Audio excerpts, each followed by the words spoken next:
Hello, I'm David Hepworth. Thanks for clicking this word in your ear. The latest of hundreds of chats Marc, Ellen and I have had over recent years, some between ourselves and others with musicians, authors, comedians, and other people we like. If you'd like to help make sure they continue, you might consider being a Patreon supporter by visiting patreon.com/wordinyourear, or just by liking or subscribing in whatever way you prefer. On with the show.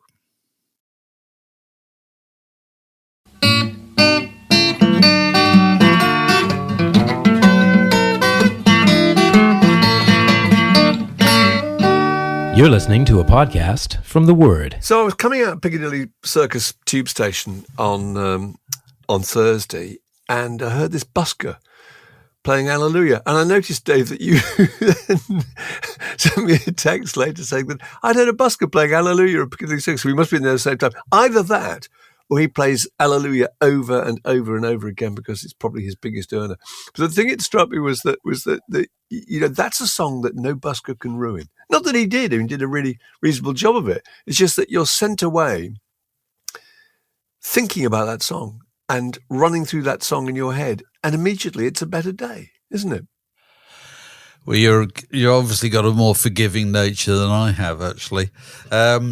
Whereabouts exactly were you geographically in relation to Piccadilly Circus when you heard? I was going into the tube station up by Zadell, you know, that... okay, well, I was right across the other side of Piccadilly Circus. I was halfway down Piccadilly. I was nearer to Warston's on Piccadilly than... Okay, so we are separated by... This is my point. We are separated by a considerable amount of distance in the middle of the busiest city in the world, and we're both hearing the sound of this person caterwauling Hallelujah through more amplification than Black Sabbath will have employed at the Reading Festival in 1972 if they played it. It's just, you know, we've discussed in the past how buskers are, I'm sorry, they're a form of noise pollution. They're also, given the fact that you're expected to contribute a minimum of £3 via their electronic, money-taking system, they are the single most expensive form of live musical entertainment available anywhere in the world. It is cheaper, minute by minute, to go and see Taylor Swift or Beyonce or Adele in Las Vegas than it is to contribute towards somebody playing interminable versions of Hallelujah through amplification. Now, clearly he plays that song again and again because the thing is everybody knows it, don't they? And it also sounds to most people kind of, because of the name of it and and the repetition of it, it sounds like a hymn. Well, it's not a hymn. It's at all. Not remotely a hymn. And so it's 40 years ago this week since that record, what's it called, Various Positions, came out. That's the one. With that song on it. And kind of relaunched his career, didn't it, really? Because that was completely. Talking about not being a hymn, there was a journalist, Larry Sloman, I think it was, who knew him very well. He described the song as one part biblical and one part the woman that Cohen slept with last night. So he's saying that his main interest was holiness and horniness, which is probably true. There you go. Well, it did, because, I interviewed him for Word magazine, and we talked about it in some length, and he was very, very... he was very noble about it all because everyone suggests this is just terrible. This is the song that was rejected by the record company. But he made the point, and I agree with him, that happens all the time. I mean, anyone who's ever been turned down by a record company with a load of songs knows that feeling of rejection. What upset him was that Walter Yetnikov, Columbia, had told him that the record was going to come out. And then he got the catalogue and noticed it wasn't in there. So he'd been dropped, and they just hadn't had the decency to tell him that it'd been dropped. That's what really upset him. I think the idea that he'd been dropped wasn't the end of the world. But it is interesting because that record came out. It didn't really do anything, and nobody picked up on that song at all. And then I think it was John Cale, wasn't it, did a version of it.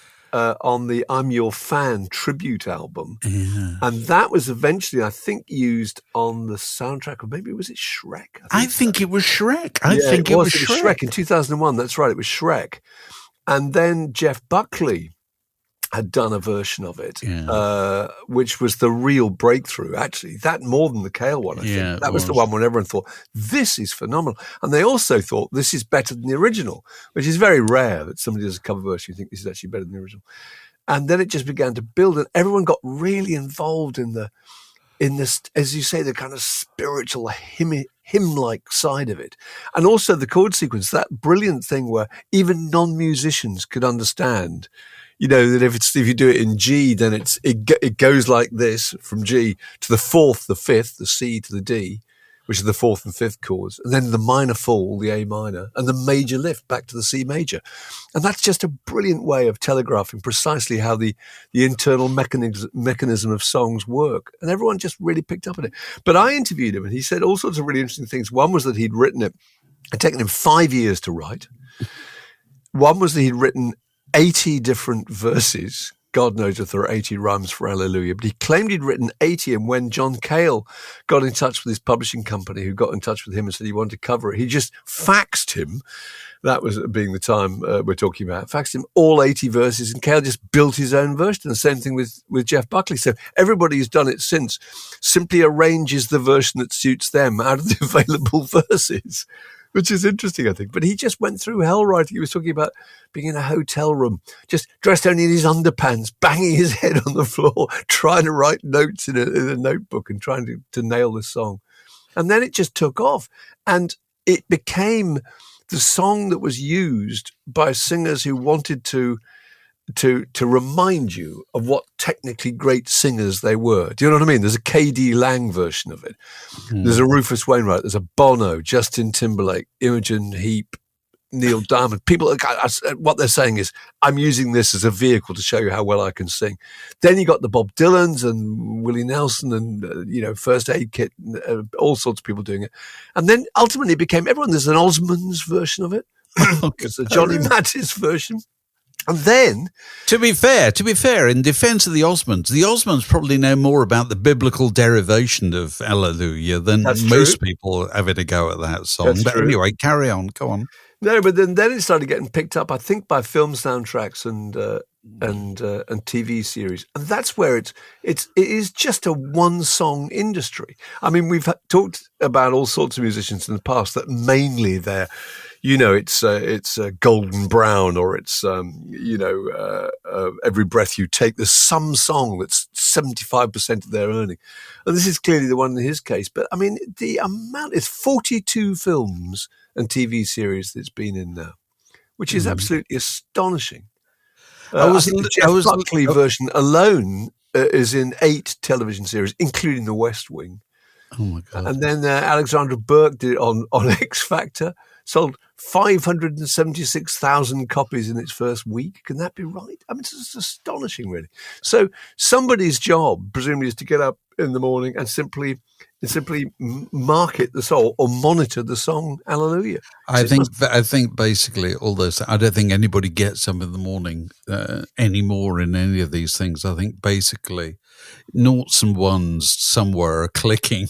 Yeah, exactly. Round the clock. You're not having to push it. Nobody's selling Hallelujah. Nobody's ringing up and saying, do you know this song Hallelujah? In actual fact, if I was the publisher of Hallelujah, what I would do right now is say, I'm not granting any rights to anybody to do anything with it for 10 years.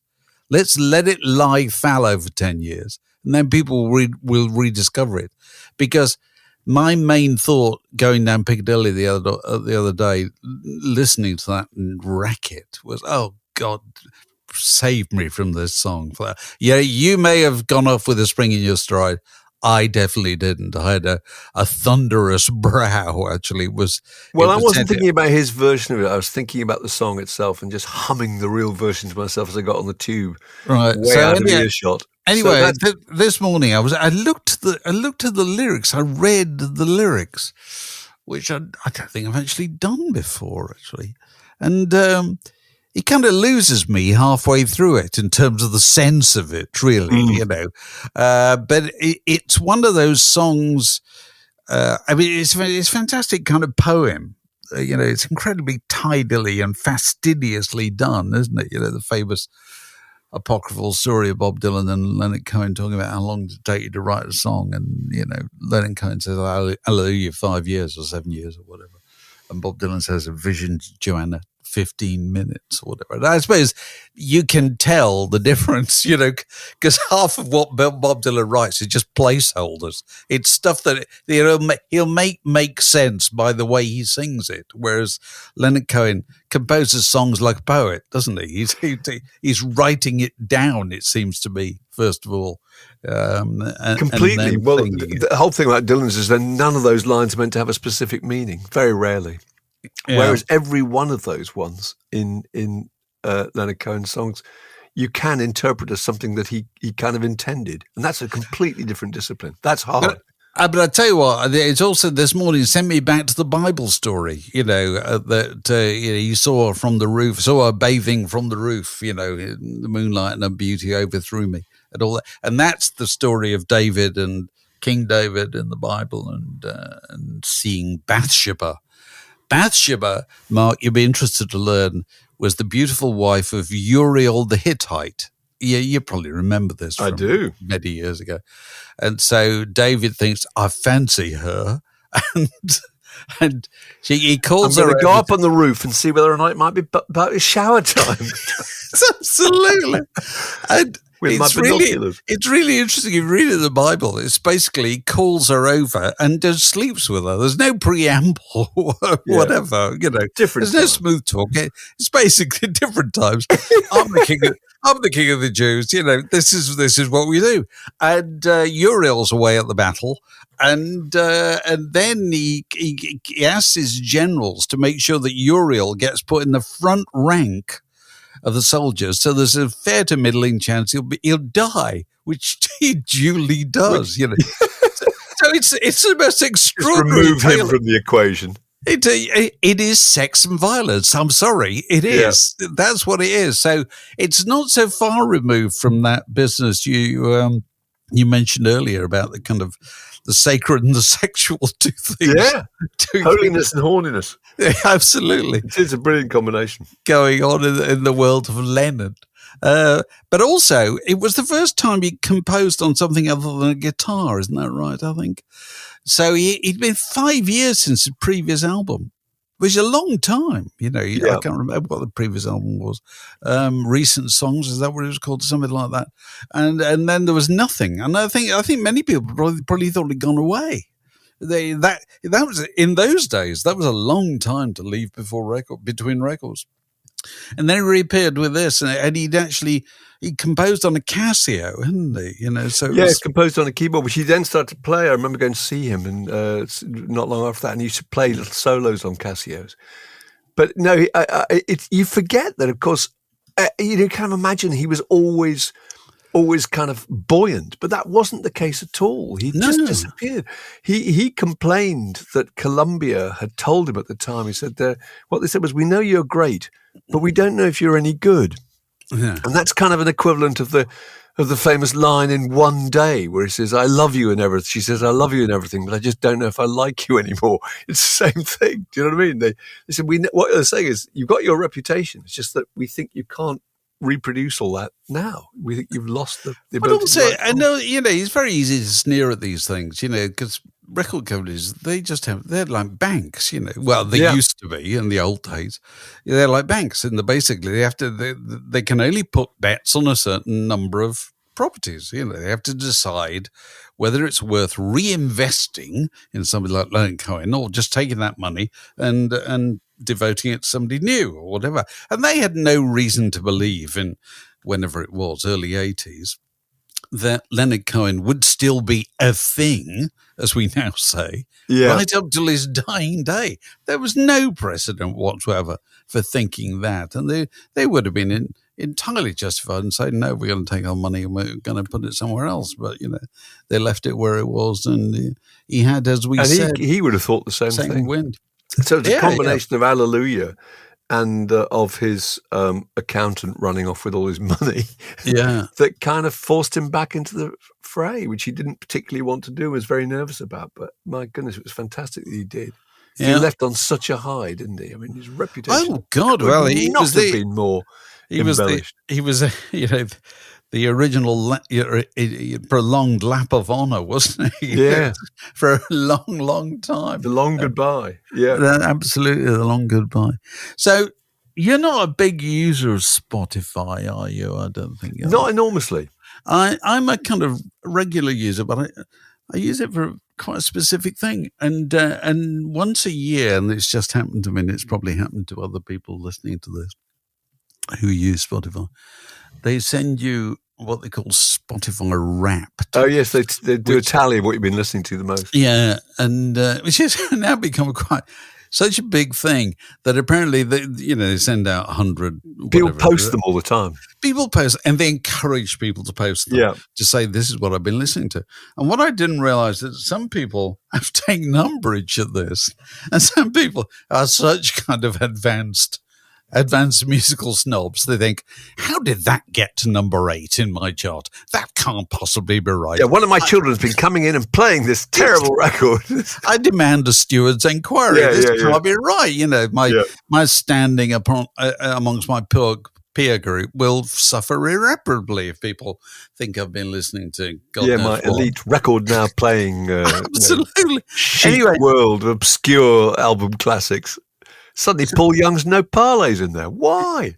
So I got my list, and as ever, it's dominated by classical things, because it's what I use it for. Mainly I put it on the background when I'm working or whatever, and it'll tend to be instrumental music, and I'll, so if you want to know a couple of years ago, your list is usually topped by the Teddy Bears Picnic. It was 2 years ago. 2 years ago, it was a Teddy Bears Picnic. Sadly, Teddy Bears Picnic nowhere in the top 100 this year. Right. They've grown out of it, which just shows you can't depend Crazy on in Love by Beyonce. And so at the moment, I've got Corelli and Albinoni at the top here. But amongst the pop records here, that's quite interesting, because it reminds you of stuff that you played a lot of at some part of the year, and then you've kind of forgotten. No disrespect to the music at all, you've just forgotten. But it shows you once again, if you don't have the physical item around you, how easily you forget. Because the presence of an album or a CD or whatever was, oh yeah, it's still there, it's in that pile. That reminds me. Whereas The Room, which is an ambient record, which I think Ben Watt first recommended, which is made by a Brazilian called Fabiano de Nascimento, and an American, I think, called Sam Gendel, acoustic guitar and saxophone, which I played tons earlier in the year. Really good record. And then I haven't played it for months, so consequently I've completely forgotten about it. It's like also another one is, do you remember we talked to Rob Fitzpatrick about Michiru Aoyama, the Japanese the guy who made an album every day?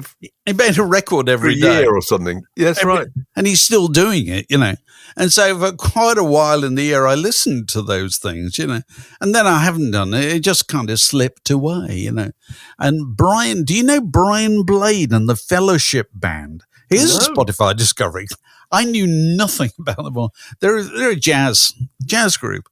I can't think of anything to say about them other than I really like them. And I've entirely discovered them through Spotify.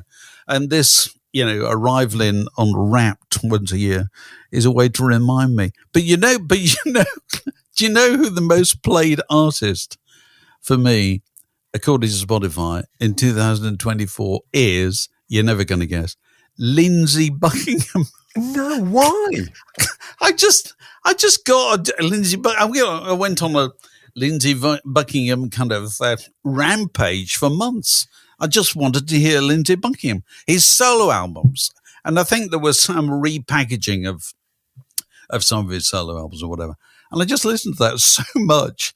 It's ended up I should go absolutely at the top. I've always been put off Lindsey Buckingham's solo stuff a bit by the concept of Lindsey Buckingham. I don't know why. I just find something a bit smug and self-satisfied about him. But maybe I shall tell you the key to enjoying Lindsey Buckingham. Lindsey Buckingham is the person to enjoy when you think you've heard Fleetwood Mac slightly too much.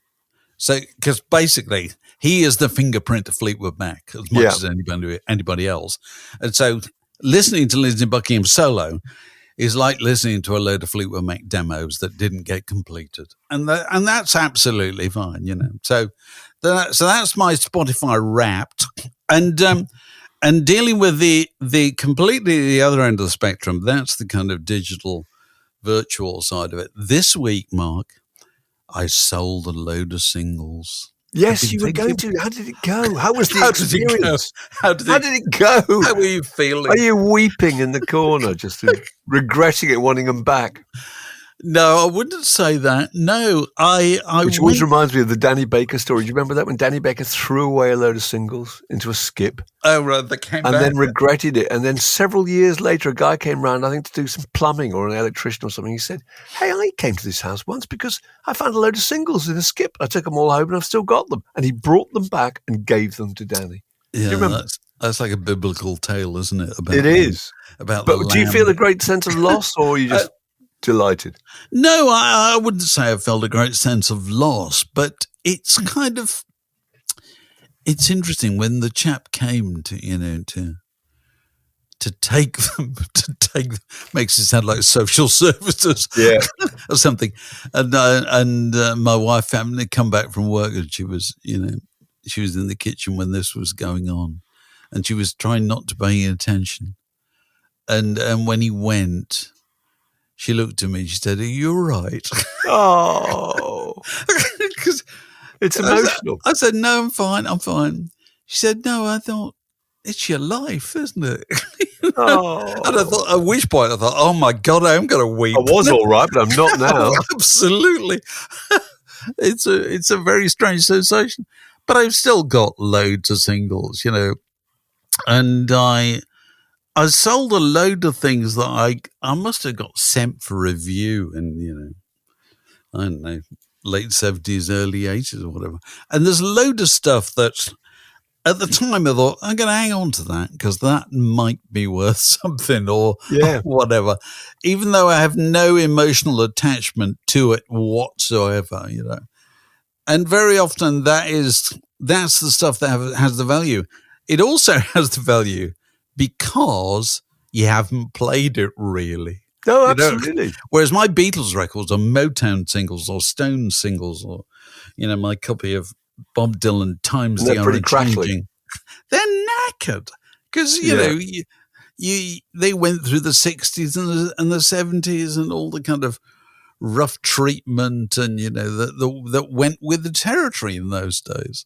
Whereas, but isn't it easier, do you think, to get rid of singles than albums? Because my feeling about singles is that playing singles it's not something you tend to do as a solitary experience. Playing singles, we've played singles here, and on holiday and stuff, if you can call it that, when everyone shouts out they want a particular track up on Spotify, and then they just talk about why they like it very briefly and explain why they wanted to hear that song. That's really, really good, but that's a kind of communal experience. You're right. It's a social activity, singles. I remember the last time I really got involved in singles, apart from the old party where people would just play singles and you each play three each or whatever, was really when I was at college and we used to play singles, and the girls in the house always used to play singles all the time, and the blokes would always play their fantastically boring albums which drove everybody mad. But that was the key thing, whereas playing albums is often a solitary experience because you want to create a mood for 45 minutes that you can sustain while you're reading a book or looking out the window or working or doing something. So I think they're probably easier to part with. I may be wrong. I don't know. No, I think you might be right. But I tell you, it's quite interesting. I found something while going through the singles, which is an old single, which is actually, I think, bought mine by my sister. It must have been bought at about 1961 or something like that. Yeah. And I noted that my granddaughters liked this particular song. And so when they were round the other day, I said, come upstairs. I'm gonna play you a record. And so I would have felt rather self-conscious actually recording it, filming it on my phone or whatever. Yeah. I should have done, because that was the only opportunity to introduce two 7-year-olds to a 7-inch 45 of Brenda Lee's Rocking Round the Christmas Oh, that's Tree, brilliant. which they just loved. You know what I mean? And they loved the tune. And it was 80 yesterday, wasn't she? Brenda Lee. Oh, was she really? Yeah, Okay. which is Well, really young, of course, because she was only about however old. How old was she when she recorded that? Well, she was a teenager. 14. Oh, God. Tony King, who we talked to not long ago, the great Tony King, the kind of venerable promotions man and so forth. And when I had my long chat with Tony King, I years ago, I said, tell me your first job in the record business. He said, well, I was an office boy or whatever at Decca Records when I was 16. I said, what did you used to do? He said, took Brenda Lee to the pictures. That's great. I thought that's just perfect. Anyway, two 7-year-olds watching a record going round with a stylus on it and going, because they'd never seen that That before. is magic. How does it make that noise? Absolutely. It's incredible, isn't it? Yeah. So You're so right about singles. You were saying you got a load of stuff from when you were doing reviews, and I just went up and looked at my singles collection yesterday. I haven't got a huge number, but there they all are. And I looked just randomly at the S bit, and there's loads of old things. There's Stones or whatever, and there's I can't remember the specials and people like that, and Selector, and there's Sniff and the Tears, the Swell Maps, Pete Shelley. But then you find things like there's Southern Death Cult, Surfing Dave, The Step, a mod band I cannot remember at all, the Stargazers, and She Sheriff. And I thought, I'm going to look up She Sheriff. And you kind of think that everybody who made a record, there must be information available. There is absolutely none. All I could find out about She Sheriff is she produced one record, which is the one I've got, called I Forgot More Than You'll Ever Know About Him. That's an old country song. In 1982. Yeah, that's right. And I think her name is Pip Gillard. I think she made one single later, produced by Will Birch. But it's funny how you kind of think that there'll be information about them. But no, she's kind of completely disappeared. But there it is. Oh, well, if Will is listening to this, no doubt he'll be in touch and tell us how we can find out more. I'm immensely impressed, I have to say, by the fact that you got your singles in alphabetical order. Mine were just in boxes. I just got them out. They're just a massive, great lucky bag of stuff. Whereas, talking of alphabetically organized, I was just looking at my shelves of LPs. Yeah.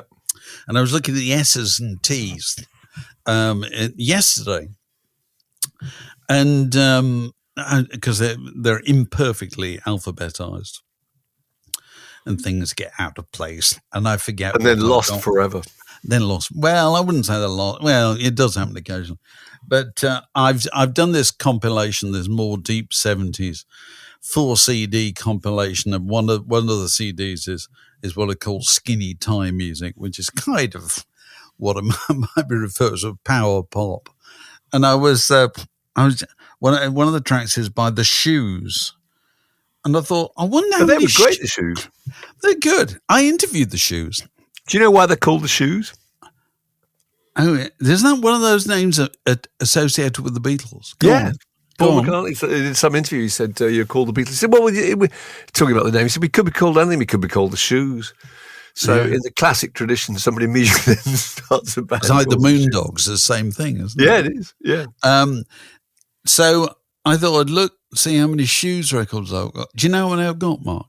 I've got 4 Shoes. Fair enough. They're good. They're really good, the Shoes. I just had a look again. Do you know how many Triffids? They've got proper skinny tie haircuts, haven't they? They have. Do you know how many Triffids records I've got? Well, that's a good thing to have because they're also fantastic. And I'm saying 7. No, I've only got 3. Have you got 7? No, I'm saying you've got some. I've got quite a few. I love the Triffids. I've got 3 Dwight Twilley albums.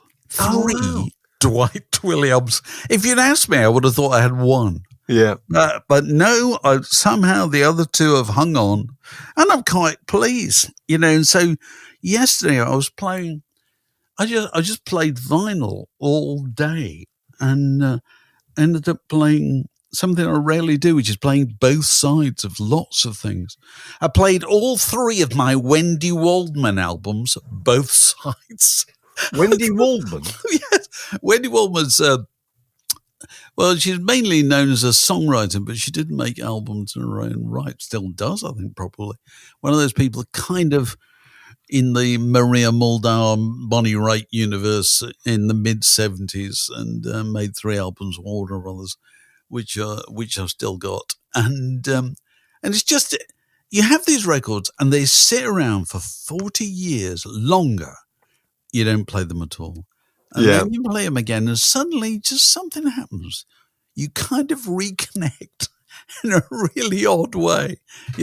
You just have to be in the mood, You do. We've got mutual friends, haven't we? Our friends Pip and Brent, who had this thing, maybe it was during COVID, but they used to play an album every night. And I'd sit down there as if watching a film, but in complete silence with a glass of wine on the go. They would play a whole album and sit there and then just think about it and talk about it, like a little record club, the 2 of them. That was a really nice idea. I don't think I could do the talking about it, really. It's I reserve the talking about it to this once a week. But it's just extraordinary to discover records that you haven't thought about in absolutely decades. You think, how old is this thing? And of course, you play it again and you feel the same way as you felt. You do. You're absolutely. That's the extraordinary thing. You can hear a solo, you can hear a line, and you're transported back to your 23-year-old self or whatever. It's extraordinary. Marc, I've got a question of modern etiquette to put to you. I haven't told you about this. Go on. When I was walking down Chapel Market, which only the other day in the evening, I don't know, it was about 7:30 or something like that. And Chapel Market, for those who don't know, is near around the back of where the Word Office used to be.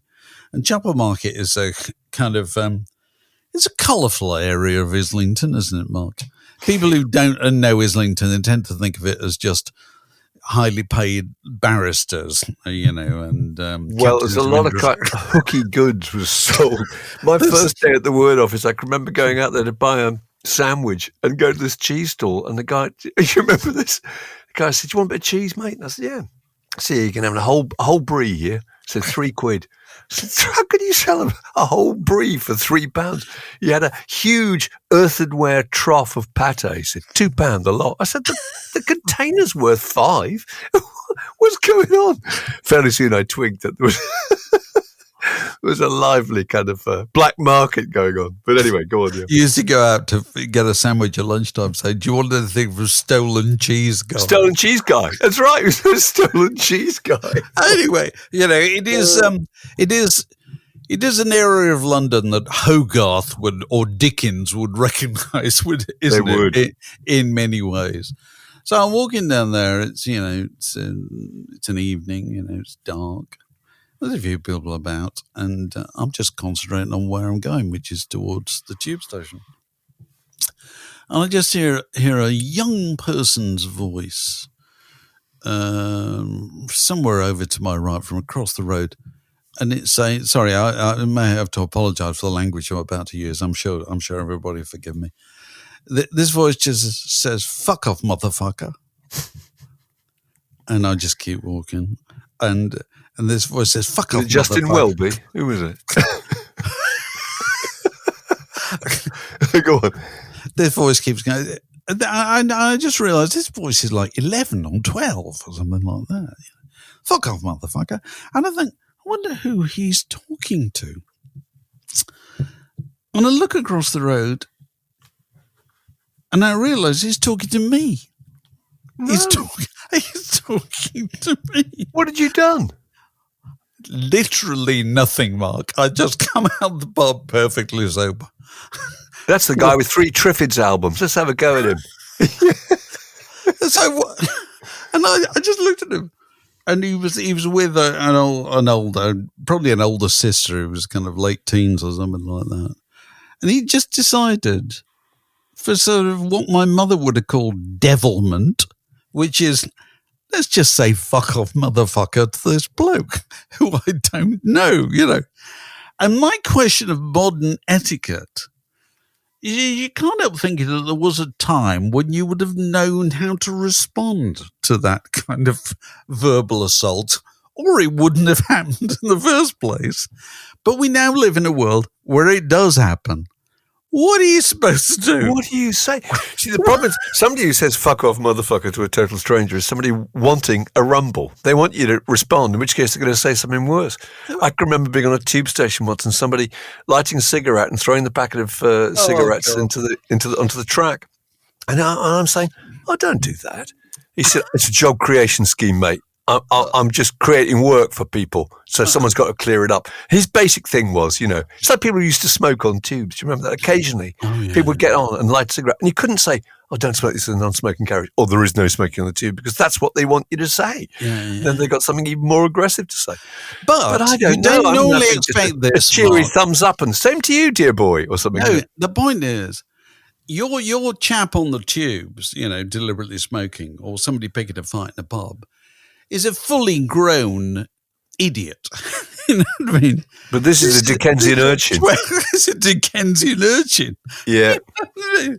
And you kind of thinking, was there ever a time when there was a constable about to come round the corner who would apply a swift boot up the arse of said urchin?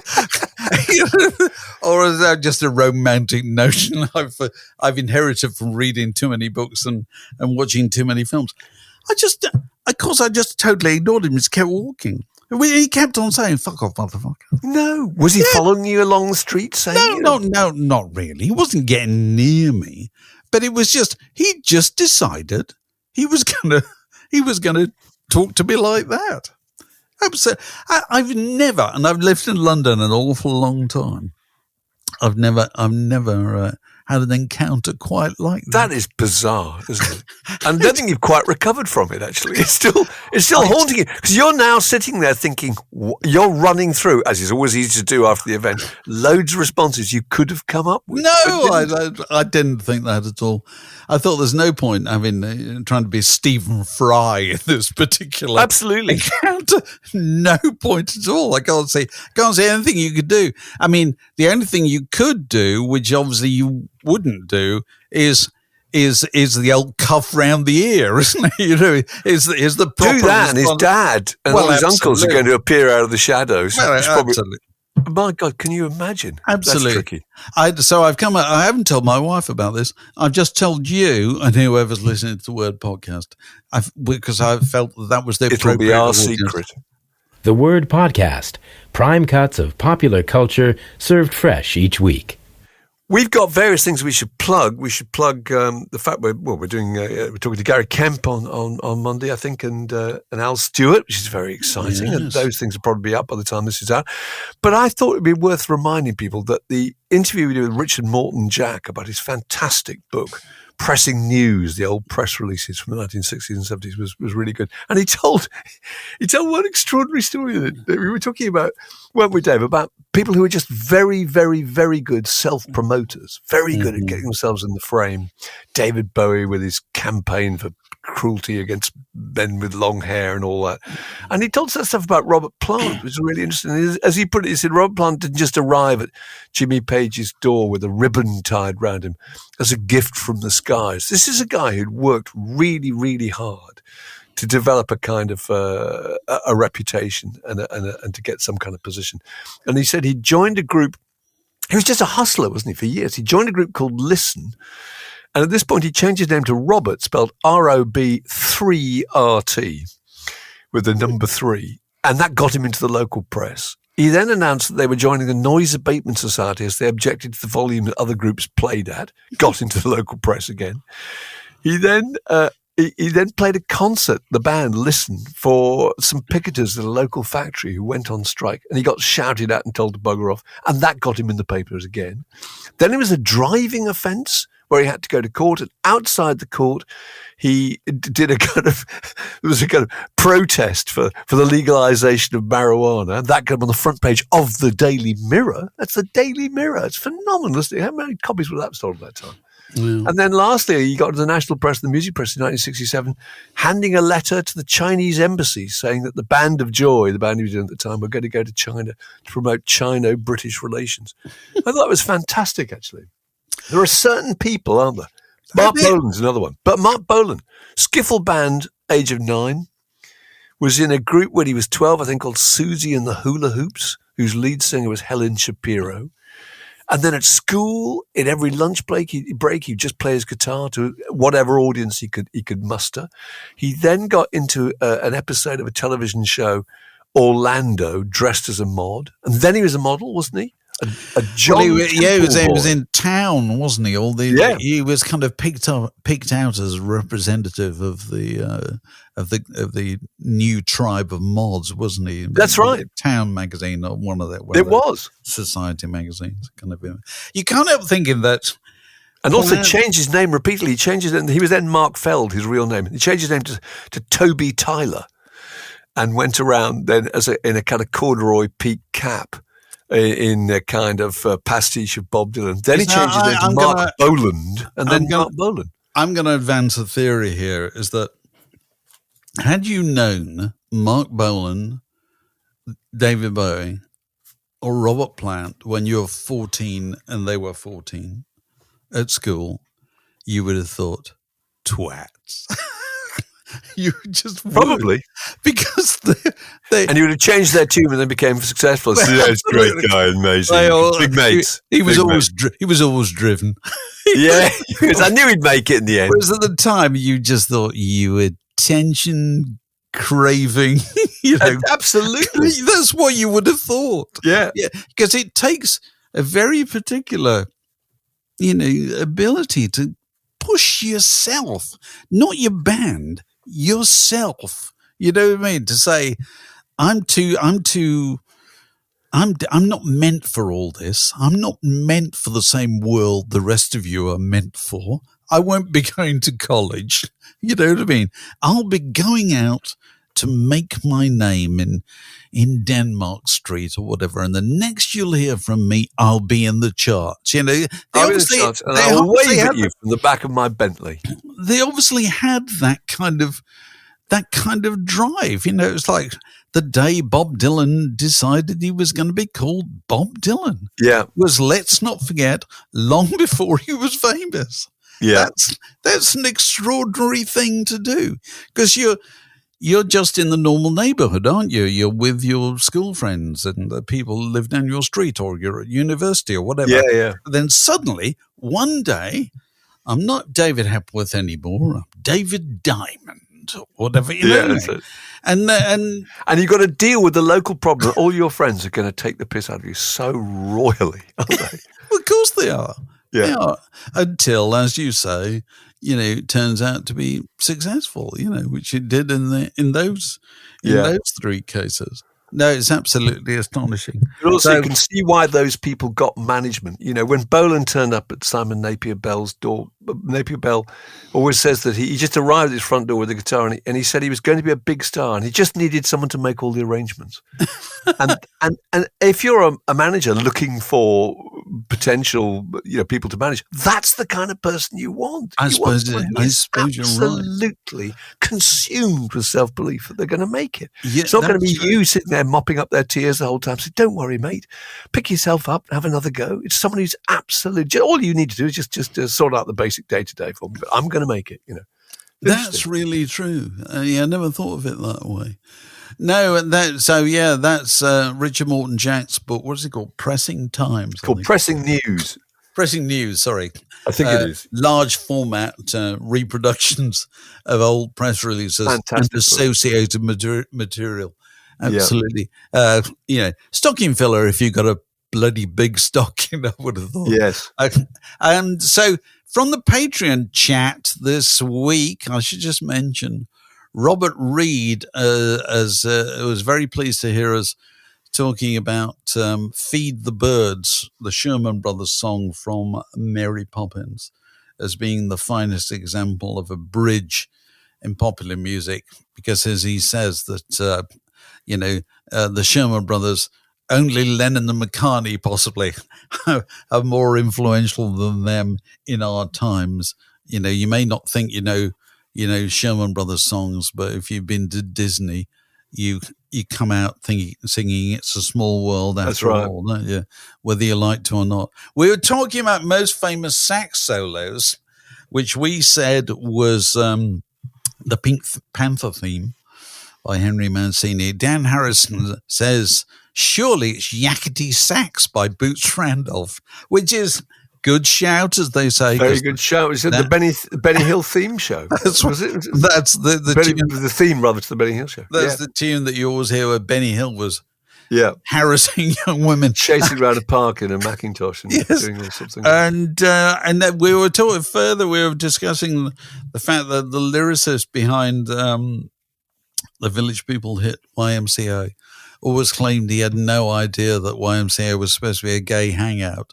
But Anthony John Mumford says, he reminded me of this, and I'd completely forgotten about this, that there is a song by Leonard Wainwright on a 1974 album called Unrequited, which is called The Hardy Boys at the Y, which is a kind of unambiguous. Absolutely. I listen to it. There's a scene where two people go off and have a shower together. That's right. I don't think there's any I don't know if he's misunderstanding. I don't know if he sung that to Rufus in the years since, but so Anthony, you're no doubt correct in drawing our attention to the fact. That's a good one. This is a junction in the word podcast. It separates that bit from this next bit. And now, any other business? Are we joined by Alex Gold? I think we are. Hello. I think you are too. Good. I hope you are. We got some new Patreon followers. Is that right? We do. There's quite a lot. So, good. Are you ready? Yeah. Just keep going. Come on, go on. Get started. Okie doke. Right. Okay. Michael Pryor. Michael, nice to see you. Duncan Bruce. Take a seat, Duncan. Steve Pickwell. Eclair, Steve. Murray Cochran. 2 sugars, Murray. Andrew Billings. Anything off the top shelf, Andrew. Nick Borer. Cuddly toy, Nick. Russ Meehan. Would you like a goldfish, Russ? Andrew Still. How do you take your coffee, Andrew? Bob. Please, Marc, take over. What was the last one? Bob, with no other name, just Bob. Bob. Bob. Straight out of was it Blackadder? Blackadder. That's right. The girl dressed up as the boy is Bob. You know that girl? Can I just slight tangent there? Please Whoever do. she is, she's gorgeous. She is. She's sweet. She's absolutely gorgeous. She's perfectly cast in that role as Bob. I love that. Carry on, Alex. Go on. Okay. Ken Peplowski. Ken. Okay. Wow. Nice to see you, Ken. Adrian Barron. Always happy to have you on board, Adrian. Lee Roberts. Always a pleasure, never a chore, Lee. Paul Gavin Chaplin. Good day, Paul. I'm almost impressed by people with 3 names. You feel slightly inferior. Yes. Mark Bailey. Compliments of the season, Mark. Sean Farrell. Hello, Greetings. Sean. Jake Worrell. Go on. Hello, Jake. Welcome aboard. Simon Blanchard. I had to go and get my bosun's whistle again. Yeah, you had a little bit. You used to pipe people aboard, didn't you? Of course, then it proved inaudible to the recording devices, didn't it? It did. It just sounded like there were long, painful silences. We weren't able to see anybody. In fact, we were vigorously piping them aboard. Absolutely, yeah. Carry on. David McKelvey. More cake, sir. Yeah. Sarah Mirowolski. Sarah, another biscuit. David. Just David. Have a fruit gum. Just David. David. And the follow David. David with a Z. David. Have you heard what the time is? Have you heard what about the weather? Adam Buxton's take on David Bowie? Yeah, it was. That's he spells it with a Z. Yeah, it's brilliant. Right, so the following batch are annually subscribed, and if you subscribe annually to the Word in Your Ear Patreon, you get a 15% discount, which is Right. definitely worth it. So here we go. Peter, Hello, Peter. Welcome, Peter. We'd like a fruit gum. Paul Jolly, Yeah, did you know that old Paul? I'm just going to continue that same line. Tony Hancock in The Blood Donor, when he's when he's lying on the bed recovering afterwards with Hugh Lloyd in the next bed. He said, "Would you like a fruit gum?" And Hugh Lloyd says, "Oh yes, please." And then Hancock says, "Don't take the black ones." And then Hugh Lloyd responds with, "Sorry, this is the greatest bit of comic dialogue I know. Don't take the black ones." Hugh Lloyd says, "They do tubes of all black ones now, you know." And Hancock goes, "I know, but you can't always get them." That's brilliant. Because it was true. It was true. That has such poignancy, doesn't it? It's poetry. The idea that those are the key important things in their lives. That's the Trying 50s to find for a you. tube of That's black the 50s writ large, that is. It is. You know, the excitement of a tube of fruit gums. Anyway, carry on, Alex, go on. okie doke. Gary McNulty, Gary, it's Welcome. very good to have you on board. Peter Simmons, Yes, your chair is by the fire, Peter. Robert Machin, I've fluffed up a cushion for you, Robert. Stephen Muff, Anything you want, just ask Alex, Stephen. David Proud, Would you like a car to take you home, David? John O'Sullivan. Very nice to see you, John. And the final batch are Clubhouse tier Crikey, patrons. this is I brilliant. know, right? Superb. So if you subscribe to the Word in Your Ear Clubhouse tier, which is a top subscribing level on Patreon, you get the unrivalable benefit of having Marc and Dave digitally coming round to your house and rummaging through your record collection You on the show us occasion of your birthday. The great moments from your record collection, And which is a lot of fun. indeed it is. And they are David McGeechee Welcome. Welcome, Terrific. David. Would you like a coat of arms? and Staffan Salen. Staffan. Is that a Staffan good or name. Stefan? Staffan, I believe it's Swedish. Oh, right. Okay. Well, Yeah. it's always good to be joined by our Scandinavian brethren. Absolutely, and that's to register complete, gentlemen. That's Absolutely. terrific. Well, that's Welcome that's aboard, all of you, and very many thanks for your tremendous support. And if anybody would like to join them or want further details of how they might do so, if you go to www.patreon.com/wordinyour-ear, you can find out how to do so. Meanwhile, Merry Christmas. This podcast was brought to you by The Word.